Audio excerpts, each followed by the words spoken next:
Hello everyone, this is Roberto Torre from the Deutsche Telekom Chair of Communication Networks, and today we have in our set of cooperative communication systems lecture, we're gonna do the exercise about network-coded cooperation and multicast in cellular networks. So so I gave you the exercises like around 10 days ago, so you could try them by yourselves. I also got some questions about it, so I'm really happy that people were trying to do it. And this time we're gonna solve them. So before we start going into the exercises, in particular, wanted to show you a couple of slides important about what we did last time in the previous in the lecture session. So we had multicast and we had unicast. The idea of multicast was that we were going to stream from one source to multiple destinations, and then in unicast we stream only from one source to one single destination. And the thing was that the 3GPP group designed a protocol called EMBMS, which we can see here, which is called Evolved Multimedia Broadcast Multicast Service, which the idea is to multicast from one source to multiple nodes, so mainly to multicast or to broadcast in a cellular network. The idea is they use the protocol called FLUT that you can see here, which is like HTTP, but only in one direction, so unidirectional. Okay.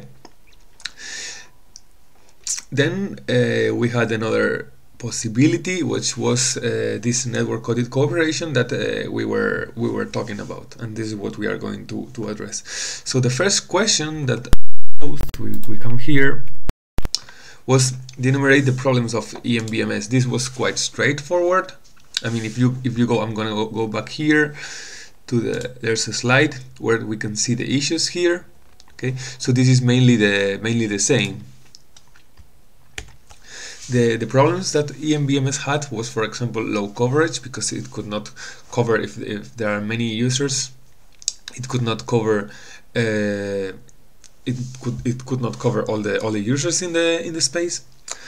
Then also the problem with line of sight. This is a little bit the second two, the two and the third are related to each other. So we have that the location of the user equipment and the base station need to be close to each other, and we need this line of sight as well.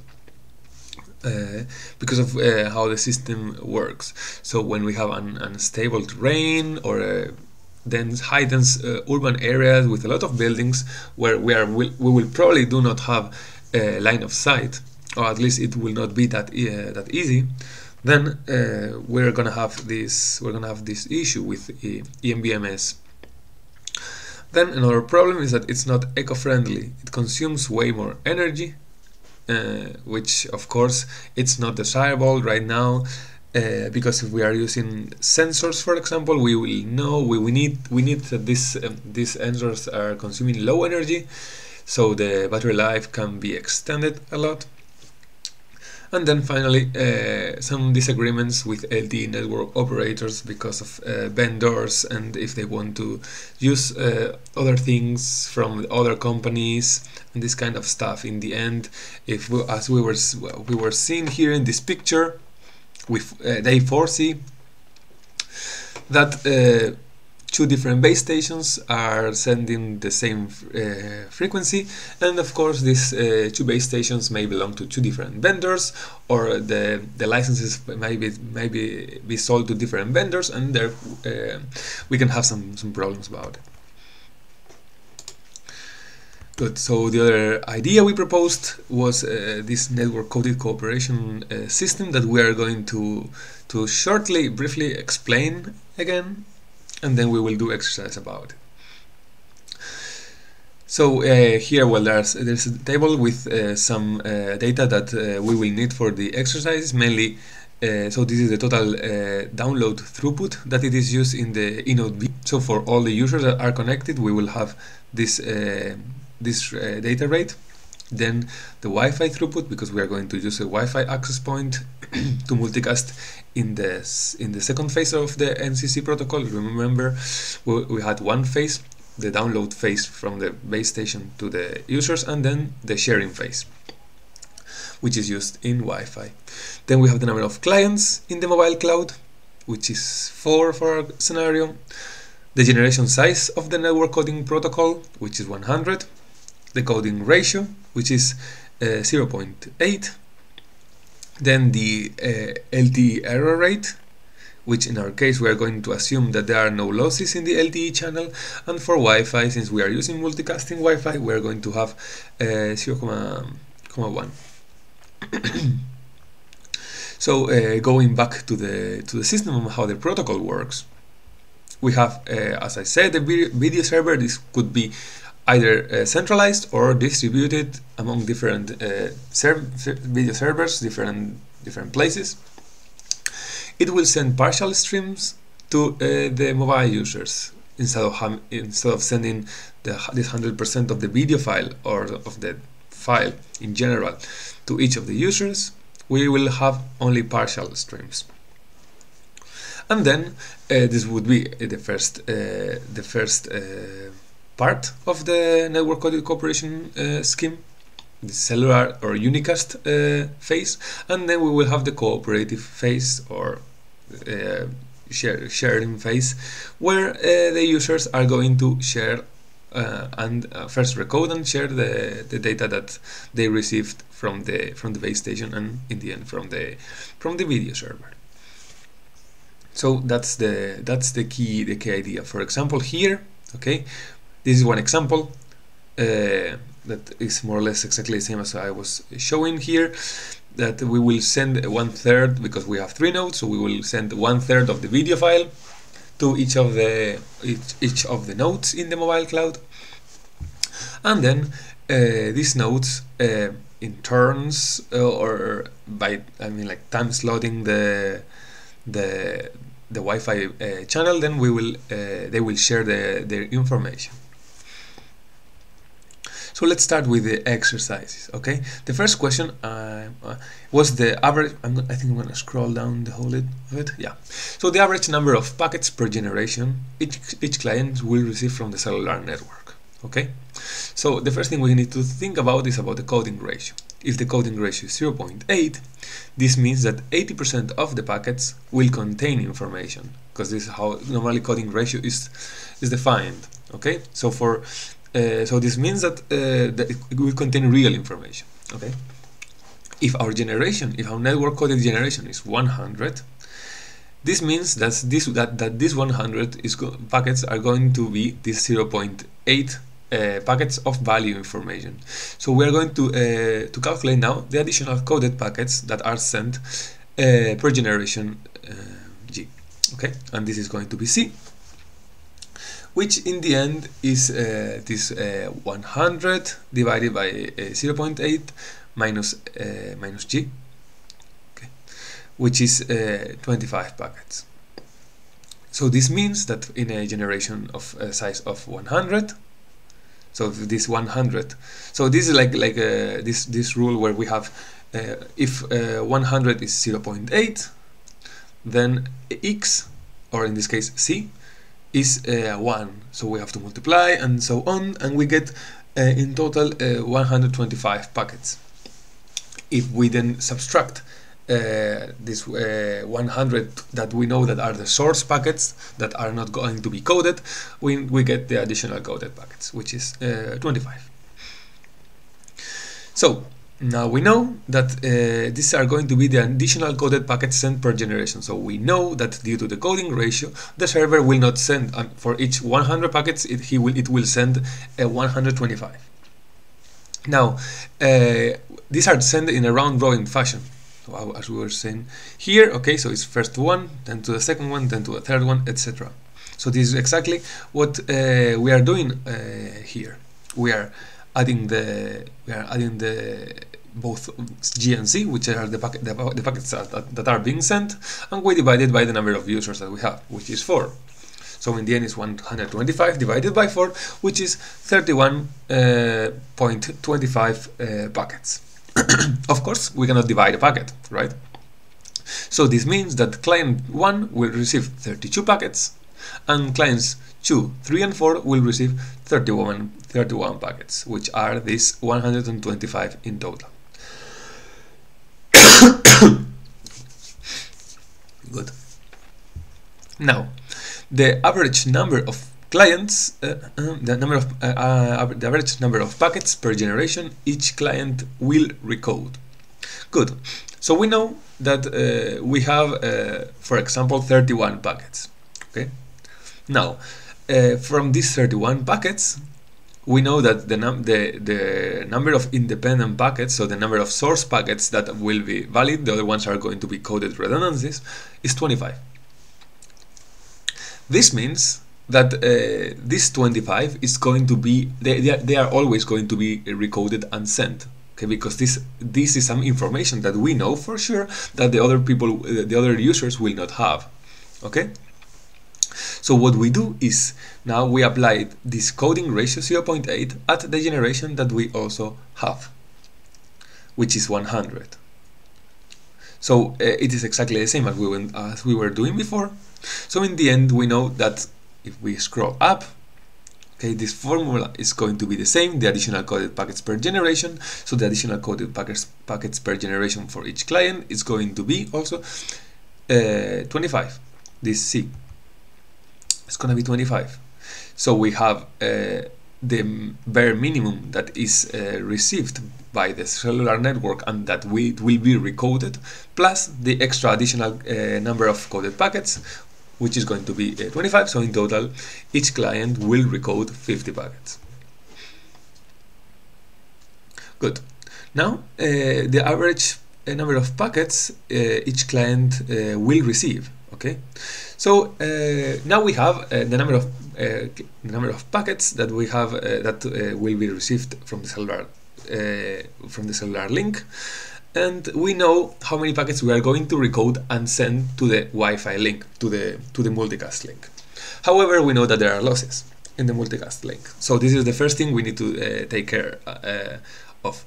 So what we are going to do is, if one user sends 50 packets, but there's an error rate of 0.1, well, then we know that the number of packets that are going to be received by the other users from Wi-Fi is going to be 0, well, I think here it's 0.9. Okay, yeah, so that's not 95. Okay, I will change that in the exercise. So this is 0.9 times 50, but in the end it's 45. Let me check it.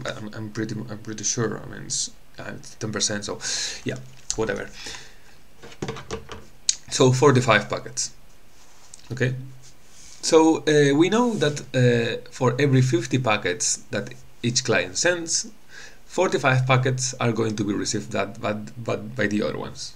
So now we know that the average number of total packets received are going to be the number of packets received from the LTE, which we calculated here before, and then of course n-1, because we are not receiving our own packets, because this already know, so it will be like overusing the Wi-Fi link, and it would make no sense. So this one we do not here.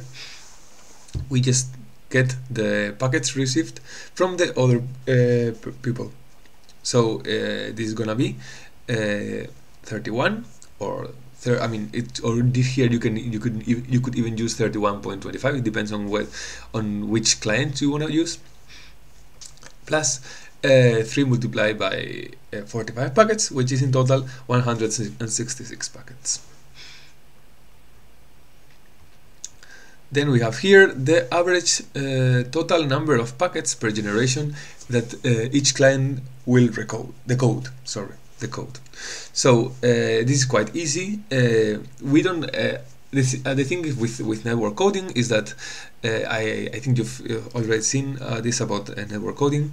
When we code the packets in the network, there is also a certain possibility that the packets that we code are linearly dependent. If they are linearly dependent, they will not add an extra information, which means that the rank of the matrix will not be filled, because the rows of the matrix are linearly dependent and they mainly say the same. So how can we really know, how can we really be sure that the packets will be decoded? Well, we need to have more data, like for example the field size of the network coding protocol that we are not going to use here.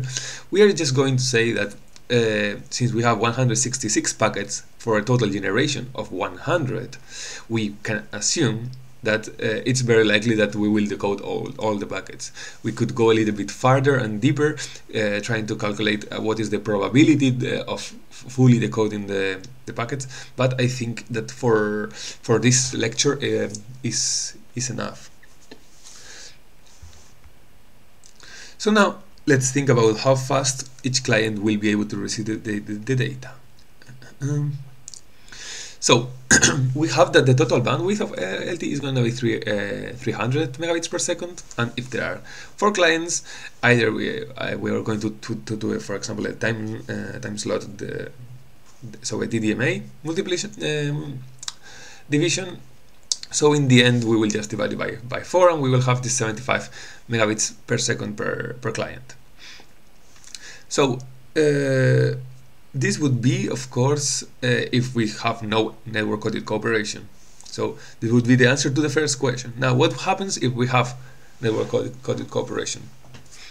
Well, first, so we need to see where is the bottleneck. If the bottleneck is in the Wi-Fi link, or if the bottleneck is in the LTE link. This is more or less the same as what we were doing in the Green Mobile Clouds lecture, I think this was called, where we were calculating the time for cooperative download scenarios and so on. So this is more or less the same. We need to know where is the bottleneck, if it is in the cellular scenario, in the cellular link, or if it is in the short range communication.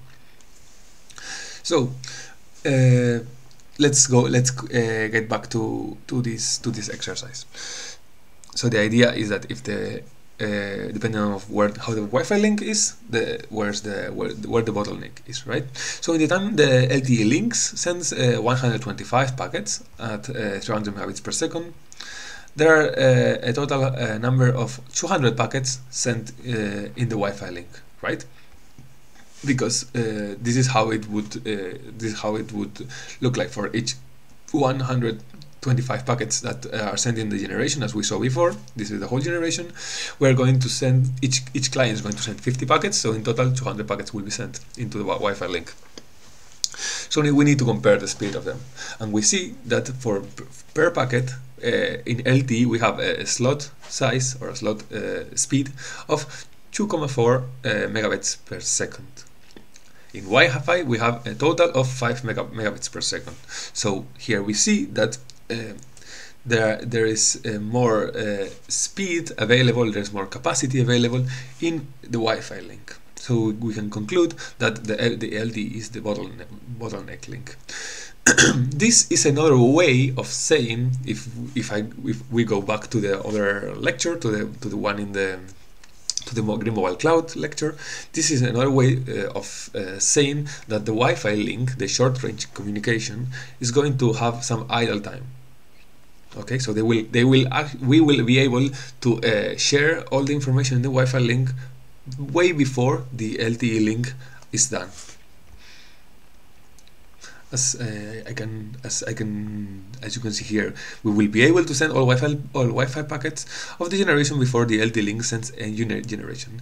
Then we can say that the LTE link is the bottleneck, and the total bandwidth appreciated by each client in the end would be the number of clients multiplied by the data rate of one single client, which is in total 300 megabits per second.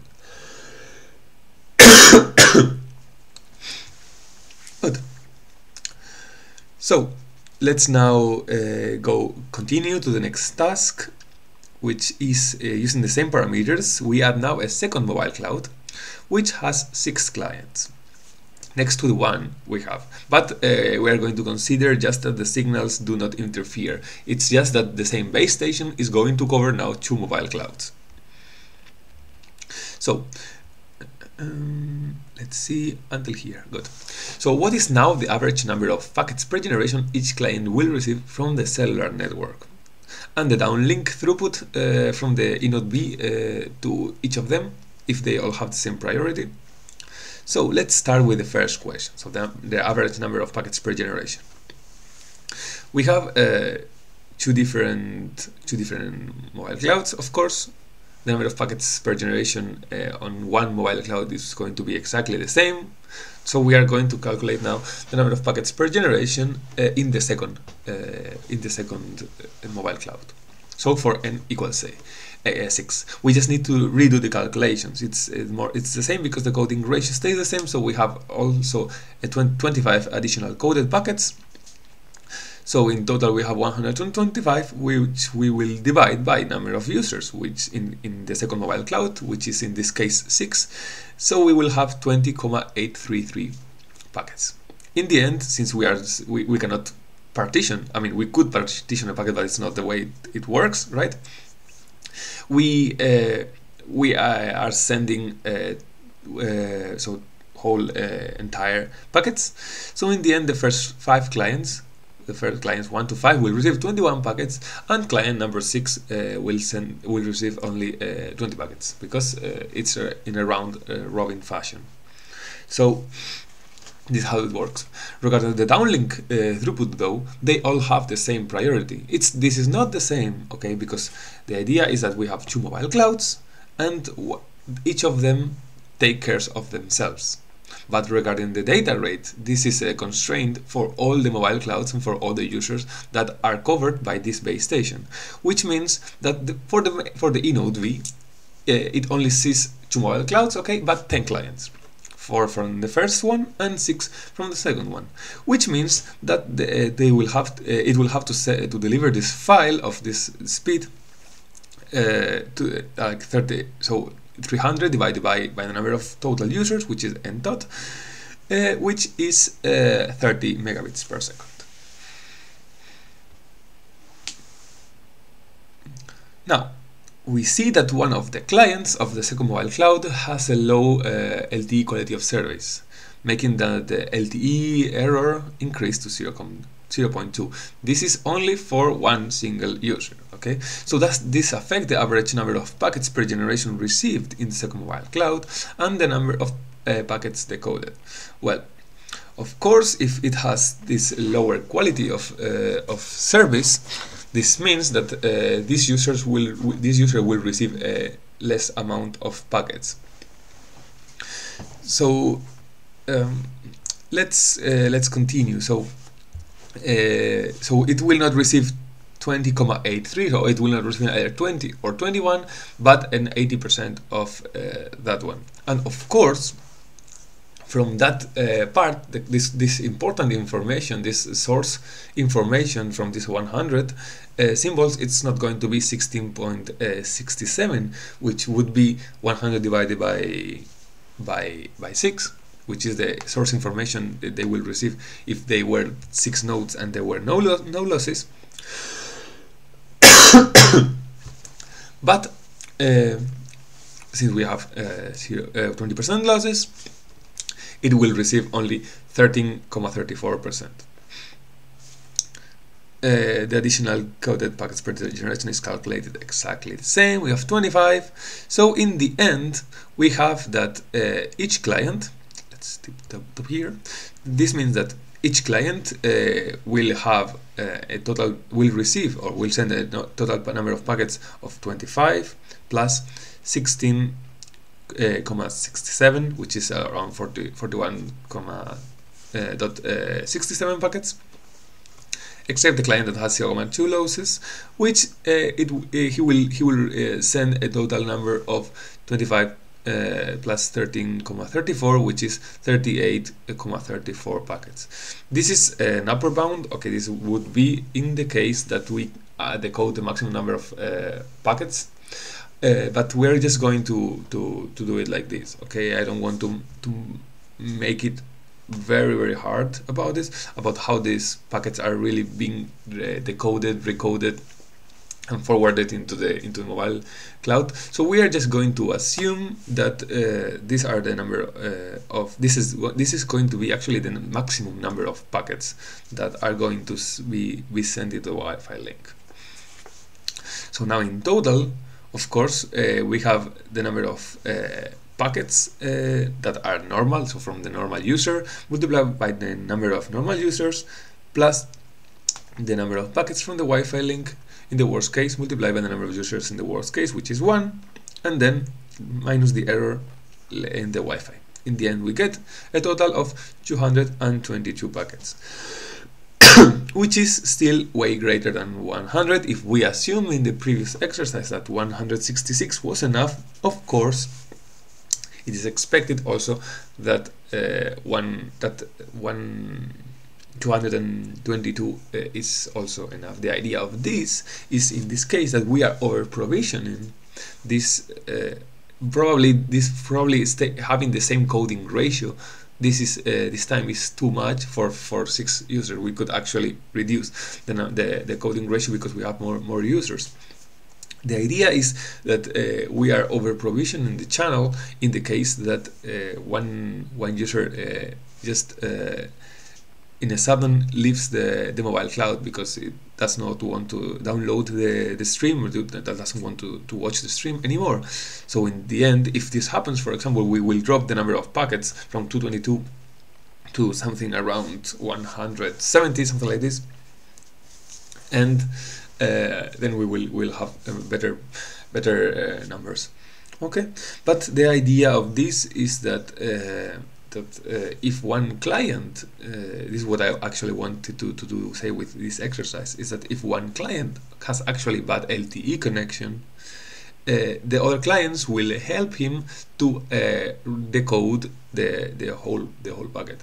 If we have this single client and it has to receive with unicast connection, and we have this 0.8 of coding ratio, so if we are sending 125 packets and we have 0.2 error rate, which is for 125, it would be something like 24 packets. This means this user will be receiving in average 101 packets, which is very bad, because it's very likely that sometimes in some bunches of generations, sometimes it just not receive this 100, it receives 98, 97, he receives the packets with losses, and if this happens, then the whole generation is completely lost.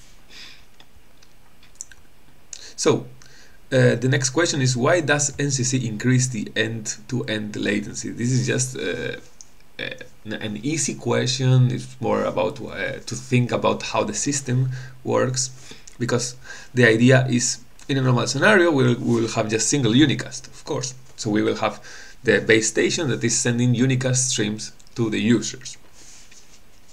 And maybe we have less capacity, more capacity. This would mean that the quality is better or worse, but the latency is going to be good, because it's going to be only let's say point to point. It's not point. Yeah, it's like a direct link. It's just a unicast link. Okay. However, with NCC, we code in the network, we recode in the network, and we also add relays, because we have some users that are sending to other users in order to increment the throughput and the resilience of the network. In the end, this will mean that we inherently increment the latency in the system. We cannot do anything about it.